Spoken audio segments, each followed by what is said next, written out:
שלום, אנחנו בתרגיל חיפוש מתקדם שלב ב', ובעצם אני אראה לכם דוגמאות לסוגים שונים של פקודות חיפוש.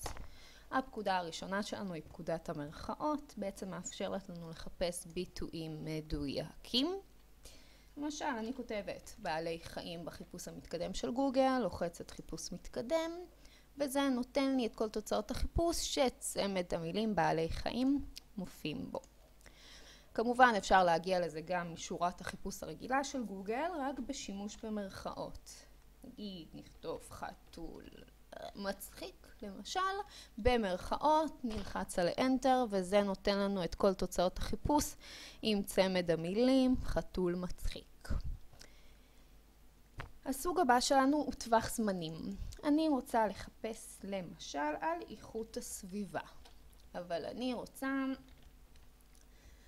רק ב-24 השעות האחרונות על איכות הסביבה. אז אני הולכת לכלי חיפוש, הולכת לכל זמן ב-24 השעות האחרונות, ותוצאות החיפוש שלי על איכות הסביבה יהיו רק מה-24 השעות האחרונות. אפשר להגיע לזה גם מהחיפוש המתקדם של גוגל, למשל מה נחפש? נגיד נחפש אליס מונרו, סופרת שאני מאוד אוהבת, אבל אני רוצה לדעת מה קורה איתה בשבוע האחרון. נלחץ בשבוע האחרון, חיפוש מתקדם, ותוצאות החיפוש שלי הם על אליס מונרו מהשבוע האחרון. הפקודה הבאה שלנו היא פקודת ענות. אני רוצה לחפש תזונה, אבל אני לא רוצה שבתזונה תופיע לי המילה בשר. בלי בשר. אנחנו נלחץ על חיפוש מתקדם, וזה בעצם נותן לי תוצאות חיפוש של תזונה ללא המילה בשר. גם לזה כמובן אפשר להגיע ישירות משורת החיפוש של גוגל. מה נחפש? נחפש משהו בפוליטיקה, או פוליטיקה אבל בלי ביבי. אז פוליטיקה, אני כותבת את המילה פוליטיקה, עושה מינוס. כותבת ביבי, לא רוצה שביבי יופיע לי בפוליטיקה, ובבקשה פוליטיקה ללא ביבי. הפקודה הבאה שלנו תהיה סייט, האתר. אני למשל רוצה להתחתב לקיץ. אני רוצה לחפש רצועות TRX, אבל אני רוצה לקנות אותם באי-ביי.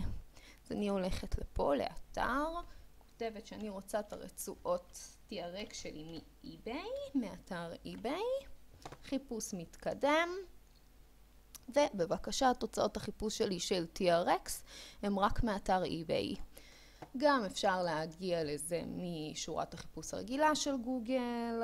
מה נחפש? נגיד נחפש ספרות, אבל אני רוצה חדשות על ספרות. אני רוצה למשל ספרות מהאתר של ynet.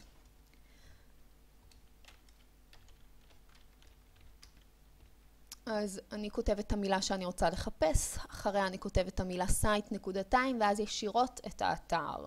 לוחצת על חיפוש, ובבקשה ספרות רק מהאתר של ynet. הפקודה האחרונה שלנו תהיה פקודת הכוכבית, פקודה שמשלימה לנו מילה חסרה, ונסיים ככה באוניברסיטת כוכבית אילן. בואו נראה מה קורה. משלימים לאוניברסיטת בר אילן. זהו, תודה רבה שצפית.